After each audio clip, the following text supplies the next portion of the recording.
네, 이 시간 말씀은 요한계시록 6장 9절에서 11절까지 말씀이 되겠습니다. 요한계시록 6장 9절에서 11절까지 말씀을 봉독하겠습니다. 다섯째 인을 떼실 때 내가 보니 하나님의 말씀과 저희 가진 증거를 인하여 죽임을 당한 영혼들이 제단 아래에 있어 큰 소리로 불러 가로되 거룩하고 참되신 대주제여 땅에 구하는 자들을 심판하여 우리 피를 신원하여 주지 아니하시기를 어느 때까지 하시려나이까 하니 각각 저에게 흰 두루마기를 주시며 가라사대 아직 잠시 동안 쉬되 저희 동무종들과 형제들도 자기처럼 죽임을 받아 그 수가 차기까지 하라 하시더라. 아멘. 예, 오늘은 다섯째 인봉에 대한 내용을 설명하고자 원합니다. 다섯째 인봉은 하나님의 귀하신 말씀을 증거하고 예수 그리스도가 죽은 지 3일 만에 부활하셨다고 하는 그 증거를 하다가 목배임을 받은 사람들의 그 영혼들이 하나님의 셋째 하늘의 지단 아래서 신원하고 있습니다. 하나님, 우리들이 이렇게 하나님의 말씀을 증거하고 예수 그리스도의 증거를 하다가 목배임을 당했으니 우리들의 핏값을 언제나 갚아주시겠습니까? 하고 이렇게 신원을 하니까는 하나님께서 응답하시기를 뭐라고 말씀하시느냐? 너희들과 같이 숫자가 차면은 내가 너희들의 신원했던 그 핏값을 갚아주겠다 그랬어요. 그럼 그 수가 차야 된다고 하는데 그럼 그 숫자라고 하는 내용이 분명히 있다는 뜻이잖아요.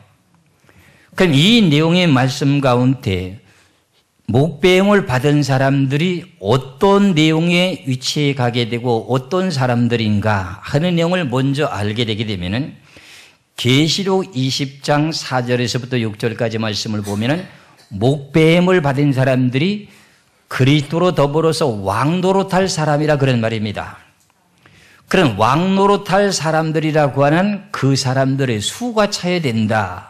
이렇게 말씀하고 있으니 분명히 숫자가 정해 있다는 뜻입니까? 무한한 숫자라고 생각하십니까? 숫자가 정해져 있다는 뜻입니다.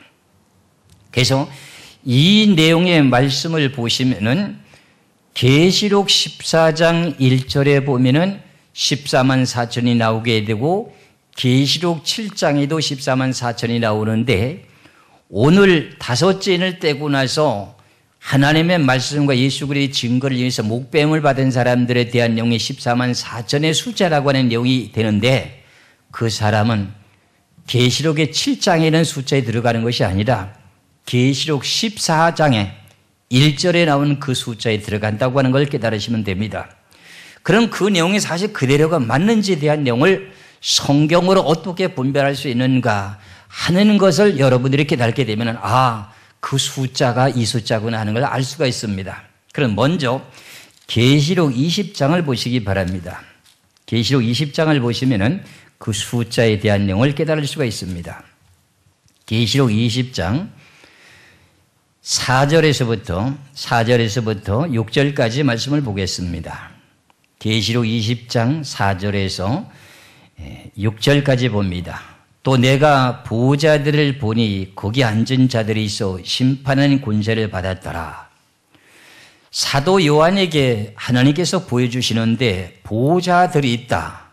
그럼 왕들이 앉아있는 자리들이 여러 개가 있다는 뜻입니다. 거기에 보니까는 심판하는 권세를 받았더라 하는 사람이 앉아있다는 겁니다.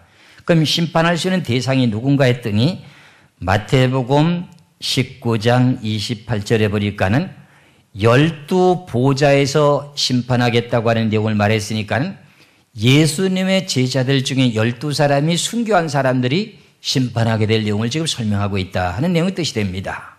그럼 그 내용을 마태복음 19장 28절을 보시겠습니다. 마태복음 19장 28절에 보시면은 예수께서 가라사대 내가 진실로 너희에게 이르노니 세상이 새롭게 되어 인자가 자기 영광의 보좌에 앉을 때 나를 쫓는 너희도 12보좌에 앉아 이스라엘 12지파를 심판하리라. 그럼 예수님의 제자들이 몇입니까? 12이죠. 그건 그들에게 보좌가 몇 개가 있다는 뜻이죠? 12개. 아, 그 내용이 무슨 말인가 했더니 4절에 계시록 20장 4절에 또 내가 보좌들을 보니 거기 앉은 자들이 있어 심판하는 권세를 받았더라 하는 내용이 이 내용이고요. 그 다음에 두 번째입니다. 계시록 20장 4절에 보면은 또 몇 번 했어요? 3번이 나와요.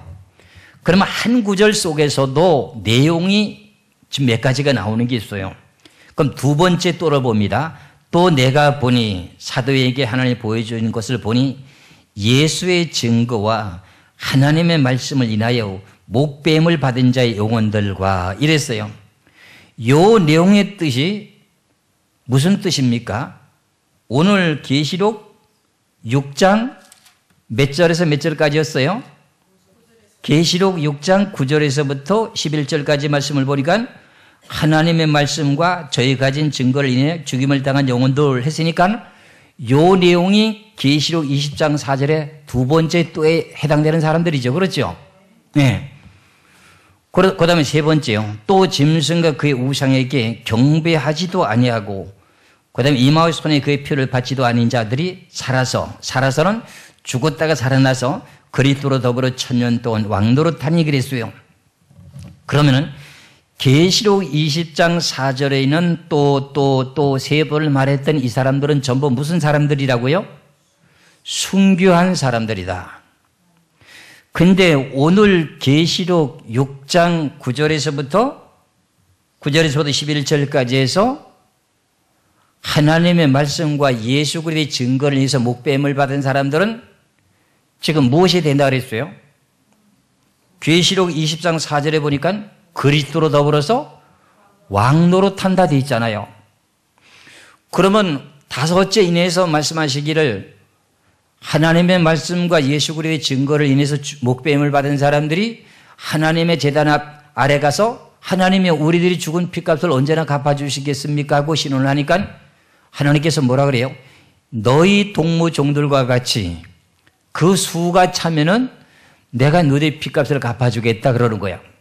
그럼 그 숫자가 언제 가서 채워질 것 같아요? 아직도 그 숫자가 안 찼을까요? 찼을까요? 아직 다 안 찼다는 뜻입니다. 왜 그러냐?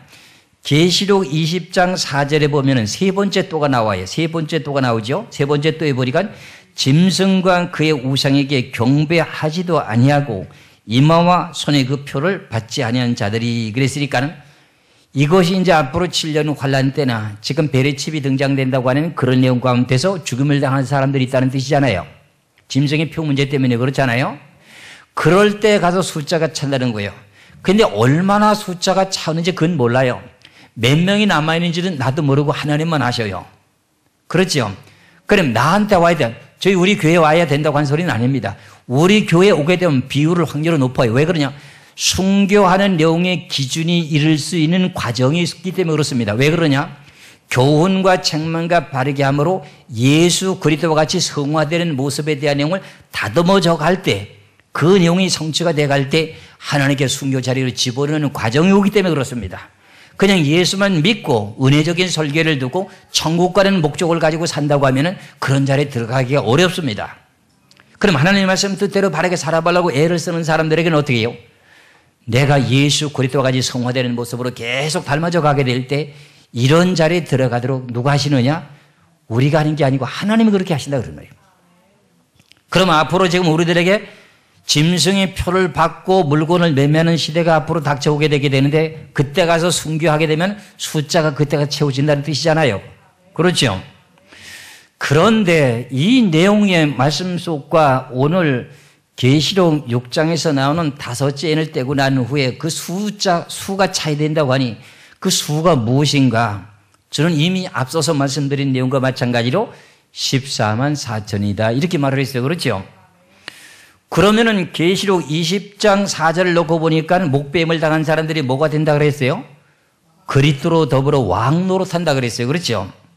그러면은 요 내용을 계시록 14장 1절을 보시면은 그 내용의 뜻이 맞는지를 확인하시면 돼요.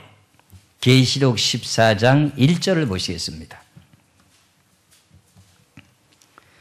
계시록 14장 1절입니다.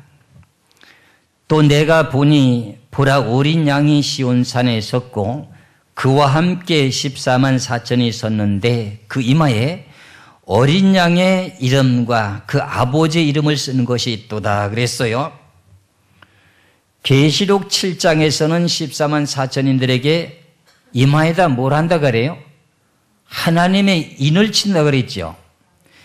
계시록 14장에는 14만 4천인에게는 뭘 한다? 인을 친다 그래요? 뭐라고 그래요?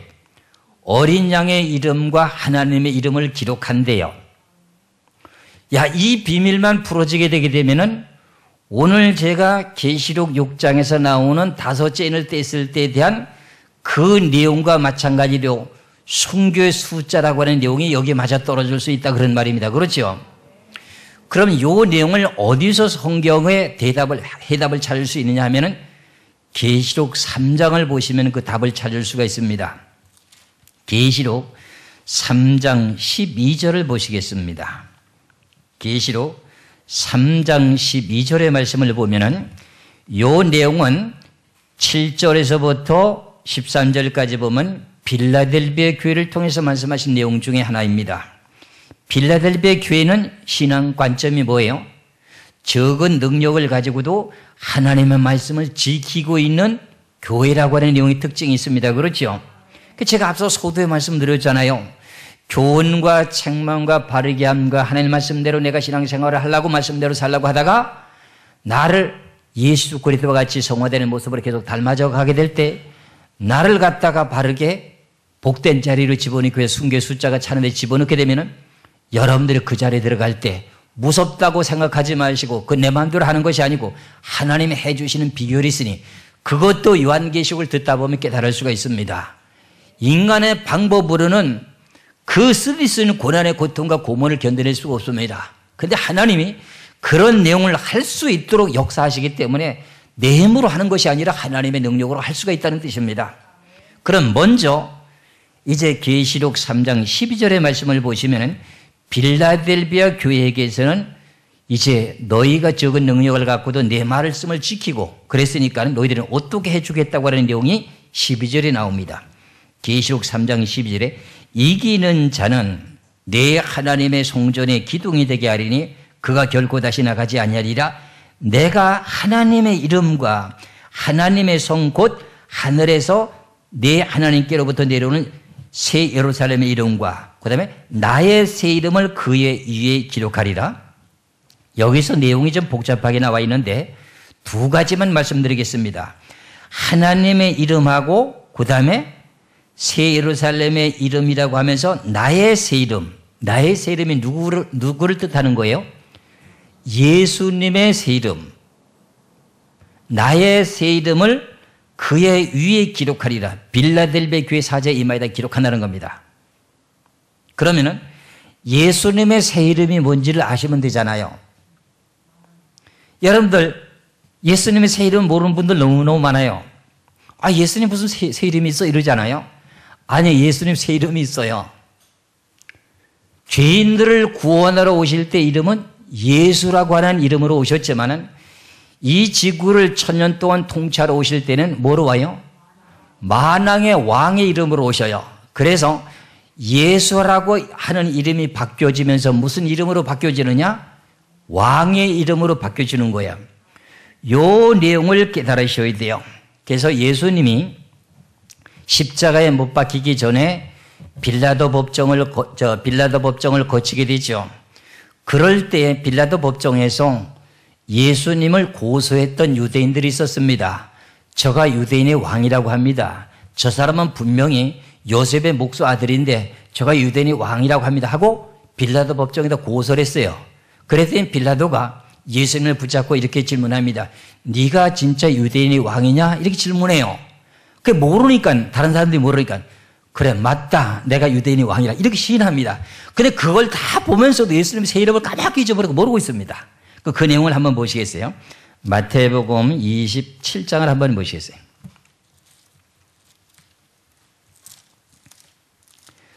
마태복음 27장을 봅니다.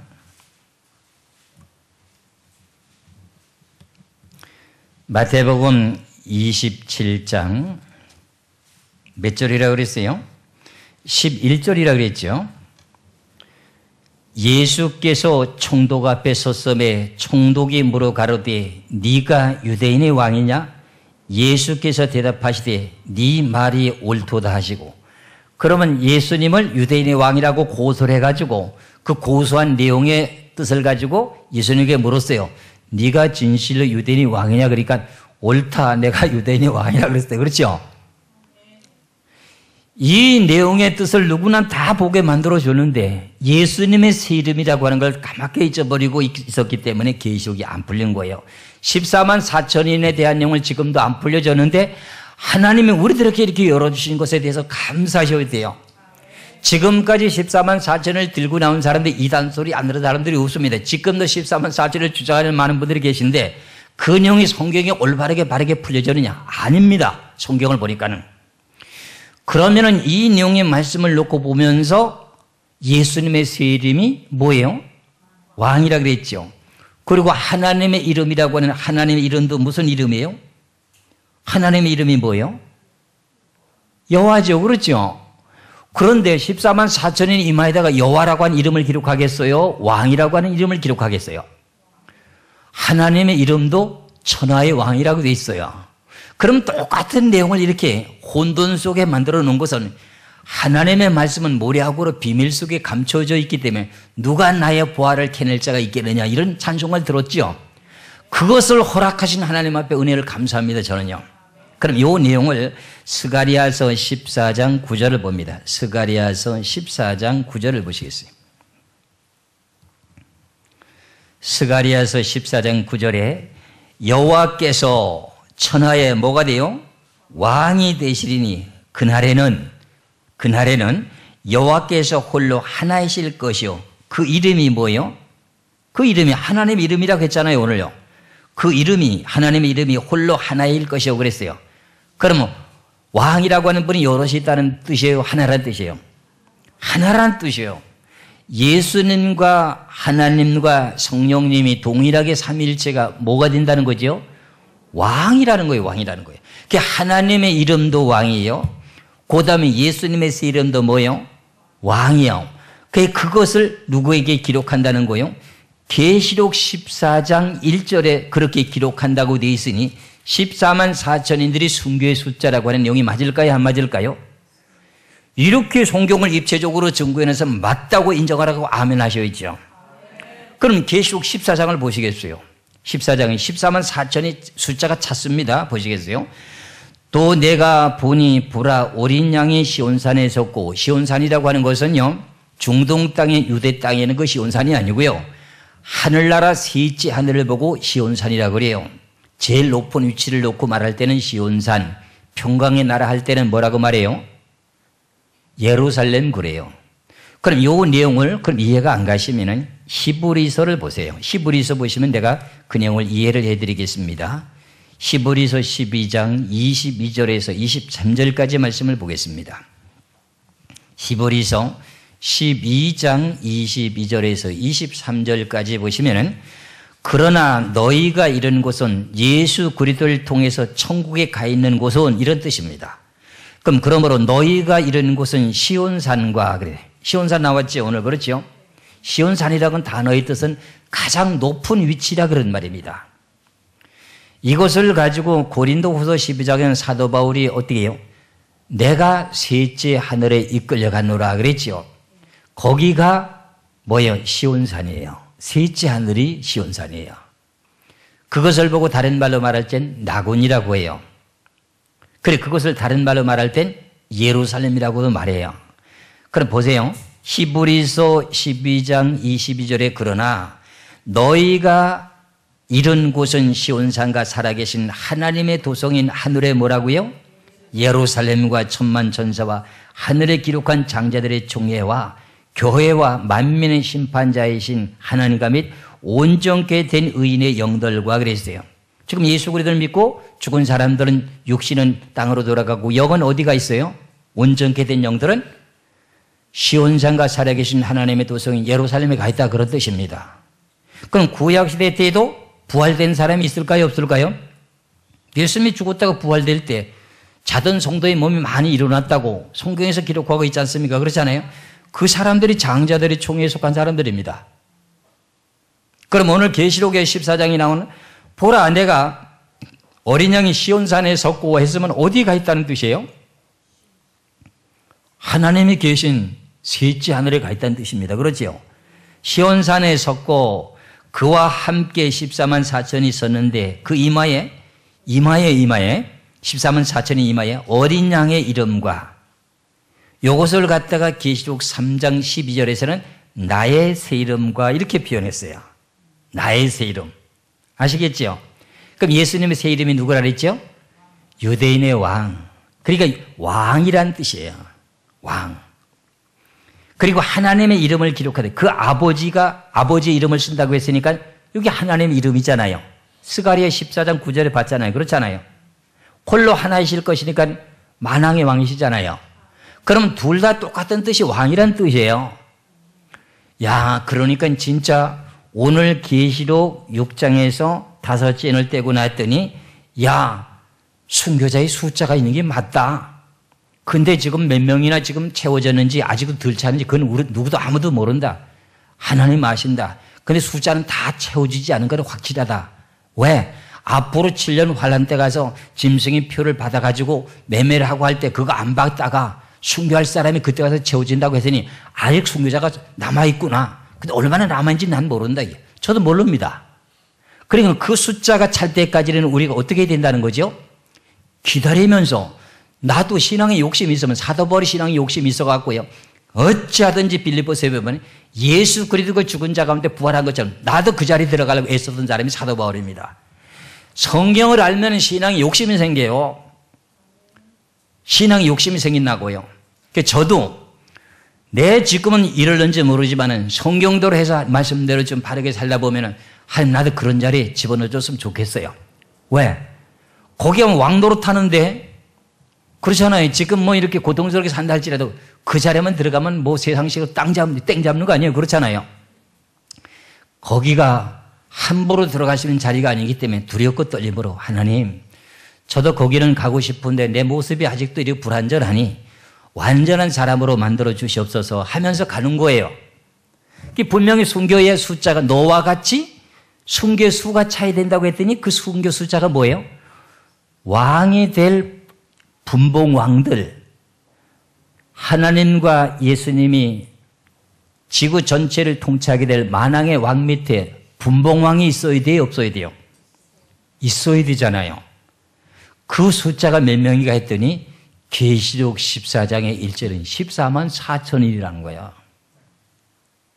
이게 믿어져요? 안 믿어져요? 이걸 자꾸만 상징적인 숫자로 부르고 있는데 왜 상징적인 숫자를 부르냐? 성경에 대한 내용이 계시록의 소아시아 7교회의 비밀이라고 한 내용인데 그 비밀이 풀려지지 않아가지고 계시록 14장이 안 풀린 겁니다. 그 비밀에 대한 내용을 풀고 나면은 계시록 14장도 풀릴 텐데 비밀이 안 풀려졌기 때문에 결과적으로 이것이 닫혀 있는 거예요. 그러면은 제가 그 말씀을 분명히 말씀드리겠습니다. 계시록 1장 20절의 말씀을 보시겠습니다. 계시록 1장 20절입니다. 네가 본 것은 내 오른손에 7별에 뭐라고요? 비밀. 그리고 7 금초대라.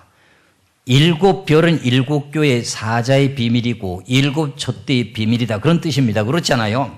그럼 소아시아 7교회 가운데 계시록의 3장의 12절에 대한 내용이 이기는 자에게 하나님의 성전이 기둥이 되게 하는 것과 그가 결코 다시 나가지 아니하고 하나님의 이름을 준다고 하는 것도 비밀이었고 하나님의 성 곧 하늘에서 내 하나님께로 내려오는 새 예루살렘 이름을 준다고 하는 것도 비밀이고 나의 새 이름을 준다고 하는 것도 비밀이었습니다. 그렇죠? 요 비밀이 풀어지지 아니하니까 계시록 14장이 풀려지 안 풀려져요? 안 풀려지는 거예요. 그게 풀리는 게 어디에서 풀려졌어요? 엘림 물생교회 와서 풀어준 거 이게요. 할렐루야. 내가 이 거짓말하는 겁니까? 진실한 말을 지금 하는 겁니까? 진실함을 내가 말하는 거예요. 이것을 유튜브를 통해서 전 세계인들이 바라보게 될 때 맞다 하고 인정되는 사람들은 하나님의 귀하신 진리의 말씀 속에서 그들도 그런 신앙이 되기를 바라고 원할 것입니다. 근데 그건 자기 마음대로 되는 것이 아니라 우리 교단에 와야 된다, 우리 와야 된다. 나는 그런 말 한 적은 없어요. 분명코 하나님 원하는 진리 뜻대로 바르게 살라고 하는 교단이 있으니까 그런 대로 가면 분명히 그렇게 이루어진다 그런 말이에요. 솔직히 고백합니다. 저한테 오면 그런 훈련을 잘 시켜준다 그런 말이에요. 할렐루야. 그래도 나도 그런 자리에 들어가는지 안 들어가는지 그건 몰라요. 성경에서 그렇게 돼 있기 때문에요. 그냥 하나님 원하는 뜻대로 바르게 전해줘야지. 우리한테 와야 돼요. 그 숫자가 채워진다고 지금 난리지 않습니까? 그 숫자 때문에 그렇잖아요. 나는 그건 밤만 봐도 안 맞아. 그 사람들은 맞을는지 모르지만 나는 안 맞아. 성경은 누구나 다 알게 공개적으로 다 펼쳐놓고 이게 맞습니까? 안 맞습니까? 공개를 해놓는 거예요. 지금 공개해놨잖아요. 이게 맞는 것 같아요? 틀리는 것 같아요? 맞지요. 그럼 이 순교의 숫자가 차고 난 후에 하나님이 뭐 한다는 거예요? 계시록 6장에 대한 내용에 너희들의 핏값에 대한 내용을 해주겠다는 뜻이에요. 그래서 계시록 6장을 보시고 제가 이제 간단하게 결론을 내릴 겁니다. 계시록 6장 9절에서 11절까지 보세요. 다섯째 인을 떼실 때 내가 보니 하나님의 말씀과 저의 가진 증거를 인하여 죽임을 당한 영혼들이 제단 아래에 있어 큰 소리로 불러 가로되 거룩하고 참되신 대주제여 땅의 구원한 자들을 심판하여 우리 피를 신원하여 주지 아니하시기를 어느 때까지 하시려나이까 하니 각각 저에게 흰두루마기를 주시며 가라사대 아직 잠시 동안 쉬되 저희 동무 종들과 형제들도 자기처럼 죽임을 받아 그 수가 차기까지 하라 하시더라. 그럼 숫자가 차기까지 기다리라는 거죠. 그렇죠? 그럼 계시록 14장 1절에 13만 4절에 숫자가 찼어요? 안 찼어요? 찼어요. 여기서부터 성경을 이제 계시록을 바르게 전하는지 못 전하는지가 분별이 됩니다. 계시록 14장을 보세요. 계시록 14장. 계시록 14장 1절에서부터요. 1절에서부터 7절까지 말씀을 보면은 14만 4천인의 숫자가 차고 난 후에 하나님이 그에 대한 핏값을 갚아주신 게 있다고 약속을 했잖아요. 그 보시게 쭉 보시겠어요. 14만 4천인들이 왜 이렇게 숫자를 채우는가 했더니 하늘나라 가서 하나님을 영원토록 섬기게 되는데 새 노래를 만들어낸 사람이에요. 우리가 하늘나라 가서 영원토록 하나님을 섬기게 되는데 우리 지금 찬송가 이거 봐야 이거 몇 곡 돼요 이거요. 약 600곡밖에 안 돼요. 그렇죠? 요거 배운 거 요것만 가지고 영원토록 찬송 부르면 하나님이 실증이 나요 안 나요? 하나님도 실증 나요. 불렀던 거 계속 부르면요. 그러니까 그것을 새 노래를 부르는 사람이 누군가 했더니 만들어내는 사람이 뭔가 했더니 순교한 사람들이 만들어내더라는 거야. 모세가 이스라엘 백성들을 이끌고 홍해바다를 건너고 나니까 어때요? 자기 누이 미리암과 그 소고를 치면서 새 노래를 막 불러대는 그때 찬송가 없었거든요. 그런 거 마찬가지로 새 노래를 불러댄다는 거예요. 누가요? 14만 4천이 보시겠어요? 계시록 14장 1절 또 내가 보니 보라 어린 양이 시온산에 있었고 그와 함께 14만 4천이 섰는데 그 이마에 어린 양의 이름과 그의 아버지의 이름을 쓰는 것이 있도다. 내가 하늘에서 나는 소리를 들으니 많은 물소리도 같고 큰 내성도 같은데 내게 들리는 소리는 검은 것 타는 자들의 그 검은 것 타는 것 같더라 그랬어요. 그러면서 뭐예요? 저희가 보호자와 네 생물과 장로들 앞에서 새 노래를 부르니 땅에서 구속함을 얻은 14만 4천인 밖에는 능히 이 새 노래를 배울 자가 없더라. 그러면 하늘에서 무슨 소리가 들렸어요? 물소리, 많은 물소리 같은 소리가 졸졸졸 아마 소리가 들렸습니다. 그렇죠? 그 다음에 뭐가 들렸어요? 뇌성과 같은 소리가 뇌성 꽝 치잖아요. 뇌성 아시잖아요. 그럼 우리가 찬송가를 부를 때 4분의 4박자 같으면 어떻게 해요? 하나 둘 셋 넷 쾅 하고 북을 쳐야 안 쳐요? 우리 이제 교회에서 큰 목소리 치잖아요. 그렇잖아요. 그거와 같이 그리고 난 후에 고문고나 여러 가지 악기가 총동원되는데 노랫말이 없어. 많은 물소리는 나고 뇌성과 같은 소리가 나고 고문고 소리는 나는데 노랫말이 없어. 그런데 14만 4천인들이 그런 물소리와 뇌성 같은 소리와 고문고 다른 소리를 맞춰서 새 노래를 불러대는 거야. 그러니까 영원토록 하나님을 섬길 수가 있어요 없어요? 영원토록 하나님 찬송할 수 있어요, 없어요? 왜 그러면 14만 4천을 만들어내느냐? 왜 야곱의 12아들이 왜 13아들은 낳게 안 하고 왜 11아들까지도 좋은데 왜 12를 한 탓을 만들어내느냐? 이 내용의 뜻이 뭐냐 할 것 같으면 하늘나라 가서도 새 예루살렘 세계가 영원한 세계가 몇 달이 있어요? 12달이 있어요. 해와 달과 별이 없는데 12달이 있어요. 왜 그러냐 할 거면 달마다 12가지 실과를 맺힌다고 계시록 22장에서 말씀하고 계시니 12달이 있는 거야. 왜 1년을 12달로 만들었을까? 이거 생각 안 해봤죠? 왜 야곱의 지파를 12지파만 했을까? 예수님의 사도를 왜 12만 만들었을까? 120문도가 되는데 좀 충분하게 만들지. 그런데 하나님이 계획한 뜻이 있었기 때문에 12로 만드는 거야. 가룟 유다를 택해놨더니 가룟 유다가 예수님 팔아먹고 목매달아 죽어서 11사도가 됐어. 그럼 하나님 가만두면 될 텐데 왜 마띠아를 집어 12를 또 채워놨을까? 이런 거 생각도 전혀 안 해보고 계시록 풀면 안 된다 그런 말이에요. 이제 이해가 가요 안 가요? 그러니까 1만 2천 명이라고 하는 숫자는 계시록 7장에서 숫자를 한 지파당 그렇게 하는 걸 말씀을 했으니까 14만 4천인에게 대해서는 그런 말씀을 안 한 거예요. 12사도들의 한 반열마다 1만 2천, 1만 2천, 1만 2천 하면 12반열을 따라서 결과적으로 뭐가 돼요? 1만 2천씩 12지파를, 12사도들에 대한 반열을 나눴으면 몇 명이 돼요? 14만 4천 되잖아요. 여러분들 숫자풀이 잘하잖아요. 저보다 머리가 좋아가지고. 근데 왜 그런 거 생각을 못하고 계시록 7장에 하나님의 종들 목사님들이 인침을 받아가지고 계시록 10장에 있는 내용에 하나님의 말씀을 입으로 먹고 그 다음에 그걸 가지고 외치고 증거해갖고 계시록 14장이라 가서 숫자가 채워진다고 이렇게 말하는 게 맞아요 안 맞아요? 이건 안 맞지 그러면요.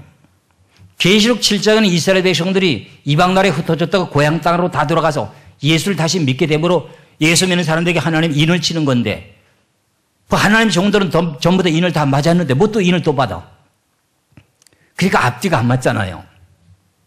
그래서 계시록 7장의 14만 4천인가 계시록 14장의 14만 4천하고는 하늘과 땅 차이예요. 계시록 7장의 14만 4천이는 평신도택이에요. 변화받을 사람들이에요. 죽음을 보지 않고. 그런데 계시록 14장에 대한 내용은 무슨 사람들이에요? 순교당한 사람들이에요. 초대교회 때에서부터 예수님이 죽은 지 3일 만에 부활됐다고 하면 순교자가 생겼어 안 생겼어요? 그 숫자가 하나님 보시기에 온전한 사람의 숫자가 14만 4천인의 숫자가 채워지기까지 지금 한다는 거예요. 지금 가톨릭 같은 경우에 순교한 사람들이 뭐 몇 명 했는데 그 사람 숫자 하면 벌써 다 차고는 없습니다. 그런데 숫자가 남아있다 그랬어요? 안 남아있다 그랬어요? 남아있어요. 그게 언제가 채워져요? 7년 환란 후 3년 반에 가서 짐승의 표를 받고 물건을 매매하고 할 때 그거 안 받을 때 순교사 숫자가 차더라는 말이죠. 이제 이해가 확실히 되죠? 이러면 성경을 입체적으로 다 이렇게 놓고 보면은 이게 맞는지 안 맞는지가 인정이 될 겁니다. 그러면 결과적으로 이래가지고 새 노래를 부를 사람들, 순교자들은 뭐 하는지 새 노래를 부르기 위해서 하나님 그렇게 만들었습니다. 그렇죠? 계시록 14장 4절로 갑니다. 이 사람들은 여자로 더불어 더럽히지 아니하고 정절이 있는 사람, 어린 양이 어디로 인도하더니 따라가는 자며 사랑 가운데서 구속을 받아 처음 익은 열매로 하나님과 어린 양에게 속한 자들이니. 그럼 14만 4천인들은 뭐라는 거죠? 첫 열매에 속한데요.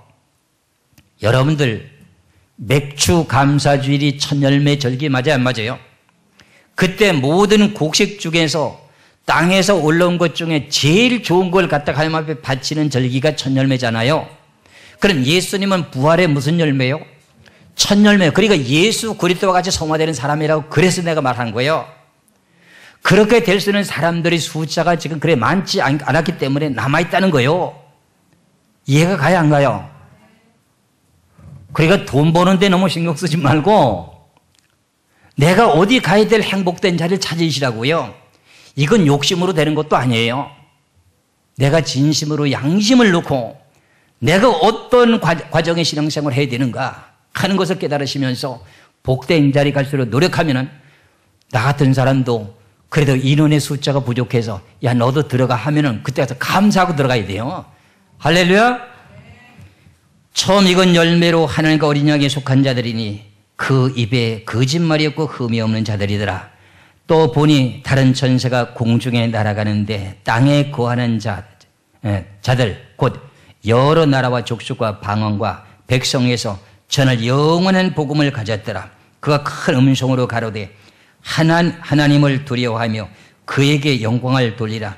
이는 그의 심판하실 시간이 이르렀으니 하늘과 땅과 바다와 물들의 근원을 만드신 이를 경배하라 하더라. 항상 뭔가 이루어지면 앞에 있는 내용을 먼저 두고 성경을 말합니다. 영원한 복음이라고 하는 내용이 뭡니까? 영원한 복된 세계를 말합니다.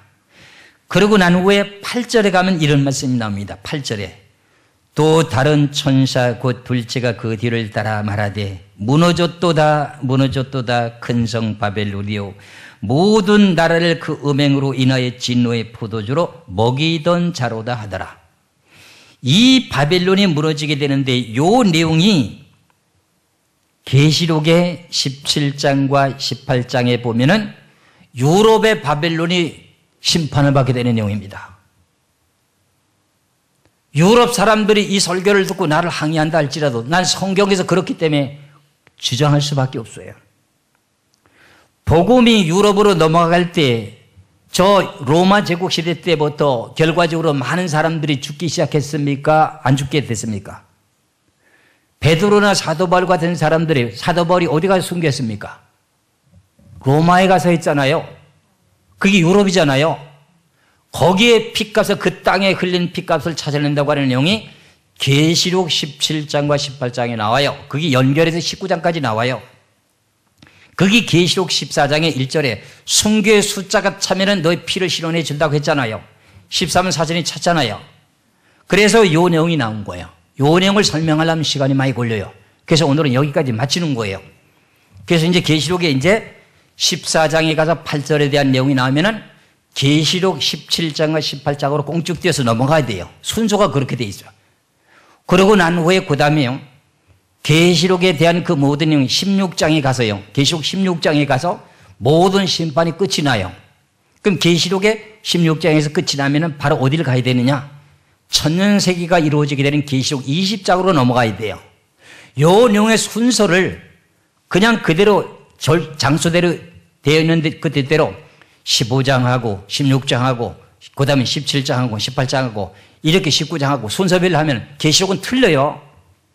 먼저 번에 이거부터 분별해야 돼요.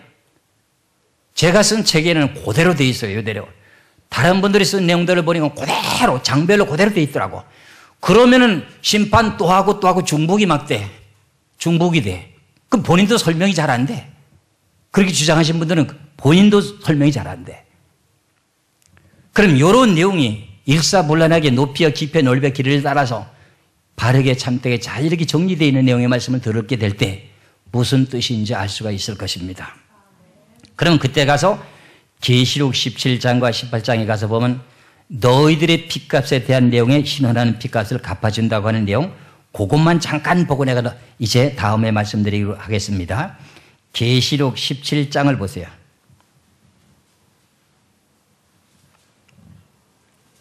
계시록 17장 5절에서 6절까지 봅니다. 5절에서 6절까지. 계시록 17장 5절에서 6절까지. 그 이마에 이름이 기록되었으니 비밀이라 큰 바벨이라 땅의 음녀들과 가증한 것들이 엄이라 하였더라. 또 내가 보매 이 여자면은 예수 그리스도를 믿는 성도를 말합니다. 여자가 하면은 기독교 계통입니다. 여자가 성도들의 피와 예수의 증인들의 피에 취한지라 내가 그 여자를 보고 기히 여기고 크게 기히 여기니 그랬어요. 그럼 여기까지는 순교하게 대한 내용의 뜻입니다. 그렇죠? 그 다음에 이 내용을 제가 말씀드린 내용을 보세요. 한 장 넘겨서 계시록 18장 20절을 보세요. 20절. 오늘 지금 5째 인에 대한 내용에 연결이 되는 겁니다. 핏값을 이제 갚아주는 게 여기 결론이 나오는 게 설명을 하고 있는 거예요. 계시록 18장 몇 절요? 20절 보세요. 하늘과 성도들과 사도들과 선지자들아 그를 인하여 즐거워하라. 하나님이 심판하는 걸 위해 즐거워하라. 하나님이 너희를 신원하시는 심판을 누구에게 해요? 그에게 하셨음이라. 하더라. 누구에게 했어요? 바벨론이라고 하는 음녀의 계통 여자들에게 했다는 거예요. 그럼 제가 말씀드린 내용이 이게 맞아요, 안 맞아요? 수가 차거든 핏값을 신원해 준다 그랬잖아요. 그렇잖아요. 오늘 지금요. 그 내용의 뜻대로 결과가 어디 가서 이루어지는가 했더니 유럽의 바벨론이라고 하는 음녀의 계통에게 죽임을 당한 그 모든 내용 결과를 그들에게 갚아주겠다 하는 내용. 이것을 오늘 계시록 6장에서 다섯째 인에 대한 비밀의 뜻을 기다리시면 되겠습니다. 기도하겠습니다.